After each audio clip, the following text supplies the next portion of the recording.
Hello friends, मैं आपका स्वागत करता हूं आपके अपने यूट्यूब चैनल टेक सिविल पे।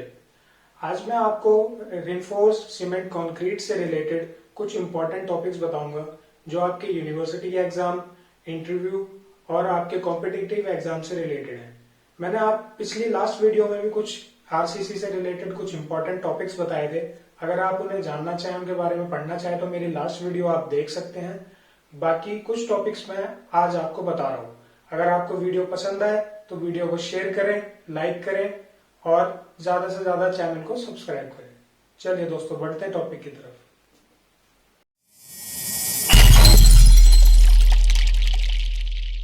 Final cover and effective cover. तो सबसे पहले हम देखेंगे क्लियर कवर क्या होता है। Distance between the surface of concrete and surface of bar is called clear cover और नॉमिनल कवर। जैसे कि आप इस डायग्राम में देखेंगे, सपोज कर लीजिए कि ये एक बीम है, ठीक है। तो मान लीजिए ये जो तीन हमने सर्कल बना रखे हैं ये आयरन बार्स है, सरिया है। तो यहाँ पे हमारा बॉटम जो सरफेस है सरिये का वो प्लस जो हमारा बॉटम सरफेस है अपने बीम का, इन दोनों के बीच का जो डिस्टेंस होगा उसे हम क्लियर कवर बोलेंगे, ठीक है दोस्तों। फिर देखते हैं effective cover. Distance between the surface of concrete and the surface of the bar is called effective cover. Effective cover क्या होगा? जो बार का जो सेंटर है वहाँ से लेके और जो हमारा बीम है या जो कॉलम है उसके सरफेस के बीच का जो डिस्टेंस होगा वो हमारा इफेक्टिव कवर होगा। दोस्तों, न्यूमेरिकल पॉइंट ऑफ व्यू से ये पॉइंट बहुत इंपॉर्टेंट है, क्योंकि न्यूमेरिकल्स में अक्सर दिया होता है क्लियर कवर, इफेक्टिव कवर, तो उसमें कंफ्यूज हो जाता है। तो इसको याद कर लेंगे और डायग्राम बना के अगर नोट करेंगे तो ज़्यादा बेटर होगा। नेक्स्ट पॉइंट है हमारा कंप्रेसिव स्ट्रेंथ। तो कंप्रेसिव स्ट्रेंथ में क्या दिया है? Compressive strength is the strength or capacity of any material or structure to withstand load tending to reduce size, ठीक है। मान लीजिए कोई हमारा ये मेंबर बना हुआ है, कंक्रीट का है, ठीक है। इस पर हम लोड लगा रहे हैं ऊपर से भी और नीचे से भी, ठीक है। तो एक सर्टेन लोड के बाद जो है वो ऑब्जेक्ट जो है कंप्रेस होना शुरू हो जाएगा।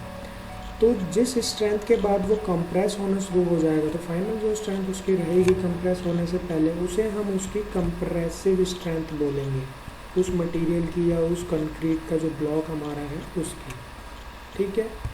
अब देखिए, compressive strength of concrete is measured on a universal testing machine. एक UTM मशीन होती है जिसे यूनिवर्सल टेस्टिंग मशीन बोलते हैं।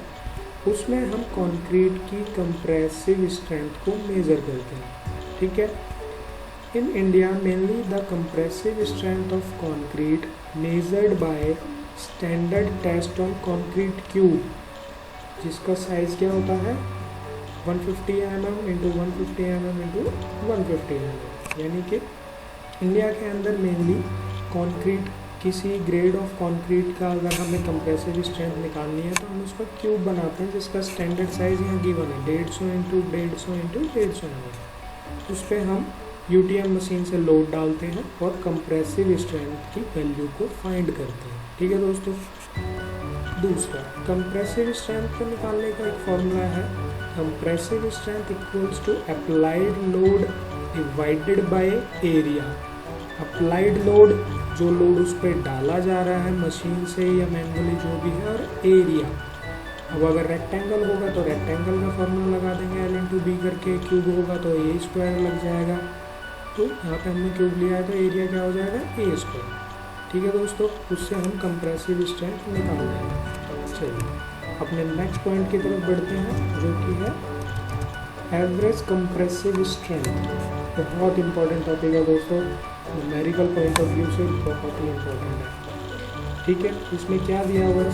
एक तरफ दिया हुआ है ग्रेड ऑफ कंक्रीट और एक तरफ हमने लिखा हुआ है एवरेज कंप्रेसिव स्ट्रेंथ, ठीक है।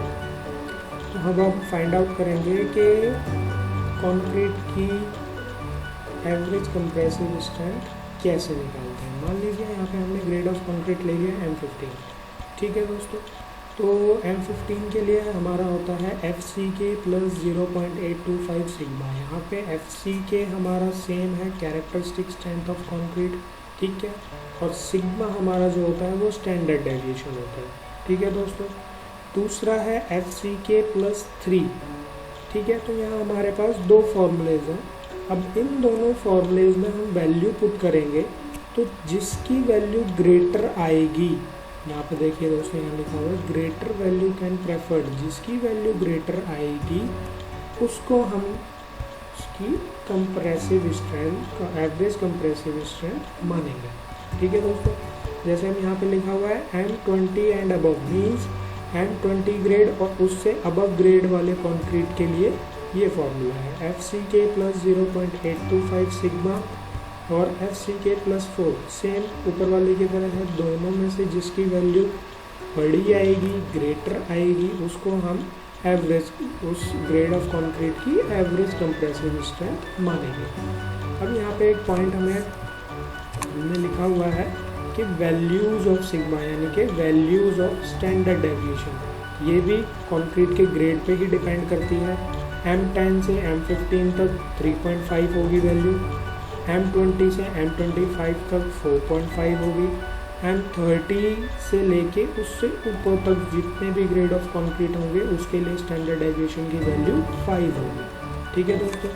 चलिए नेक्स्ट पॉइंट की तरफ बढ़ते हैं, जो कि है फ्लेक्सरल स्ट्रेंथ ऑफ कंक्रीट, यानी कि मॉड्यूलर स्ट्रक्चर, या फिर इसे हम कह सकते हैं FCR।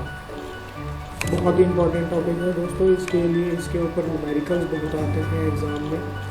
तो पढ़ते हैं क्या होता है ये। It is tensile strength of concrete in flexor, flexor यानी कि बेंडिंग के केस में, ठीक है, विदाउट क्रैकिंग। इसमें बोला गया है कि ये वो टेंसाइल स्ट्रेंथ होती है कंक्रीट की, कंक्रीट मेंबर की, यानी कि रिइंफोर्स्ड मेंबर की, कि बेंडिंग के केस में ये वो स्ट्रेंथ होती है विदाउट क्रैक होने से पहले जो स्ट्रेंथ निकल के आती है। जस्ट क्रैक होने से पहले जो टेंसाइल स्ट्रेंथ निकल के आएगी बेंडिंग के केस में, उसे हम फ्लेक्सरल स्ट्रेंथ ऑफ कंक्रीट भी बोलेंगे या फिर मॉड्यूलर स्ट्रक्चर कहेंगे, ठीक है दोस्तों।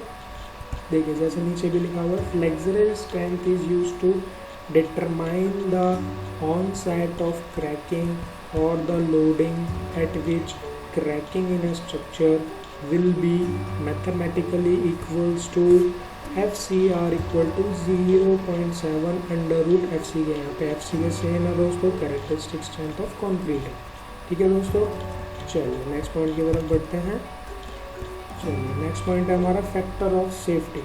जैसा कि आपको सबको पता होगा कि जब हम लोड बियर का केस ले रहे हैं, जैसे हम कोई स्ट्रक्चर तैयार करते हैं एक पर्टिकुलर लोड के लिए, तो हमें कुछ फैक्टर ऑफ सेफ्टी भी लेके चलना पड़ता है। मीन्स जो लोड हमारा स्ट्रक्चर के ऊपर या उस कॉलम के ऊपर या बीम के ऊपर जो लोड पड़ेगा, लाइव लोड है या और भी कई तरीके के लोड होते हैं जो पड़ेंगे, उससे हम कुछ एक्स्ट्रा स्ट्रेंथ लेके चलते हैं अपने स्ट्रक्चर की, तो उसमें हम कुछ फैक्टर ऑफ सेफ्टी लेके चलते हैं। तो देखते हैं वो फैक्टर ऑफ सेफ्टी क्या होता है। Factor of safety is the ratio of ultimate strength of a member or piece of material to the actual working stress, ठीक है दोस्तों, सिंपल है। तो यहाँ पे देखते हैं फॉर्मूला क्या है, FOS equals to ultimate load upon में वर्किंग लोड, ठीक है दोस्तों। इससे हमारा फैक्टर ऑफ सेफ्टी निकल के आ जाएगा। तो फैक्टर ऑफ सेफ्टी हम अकॉर्डिंग टू IS कोड देखेंगे तो फैक्टर ऑफ सेफ्टी जो है गिवन वैल्यूज़ होती हैं अलग अलग मेंबर्स के हिसाब से या डिफरेंट मेथड्स के थ्रू जो है IS कोड में फैक्टर ऑफ सेफ्टी की वैल्यू गिवन है, तो हम डायरेक्ट वही पुट करते हैं जब हम न्यूमेरिकल्स करते हैं। लेकिन हमें ये पता होना चाहिए कि फैक्टर ऑफ सेफ्टी कैसे निकाला जाता है, क्योंकि ये कॉम्पिटिटिव एग्ज़ाम में भी आ जाता है। चलिए दोस्तों आज के लिए काफ़ी है, थैंक यू।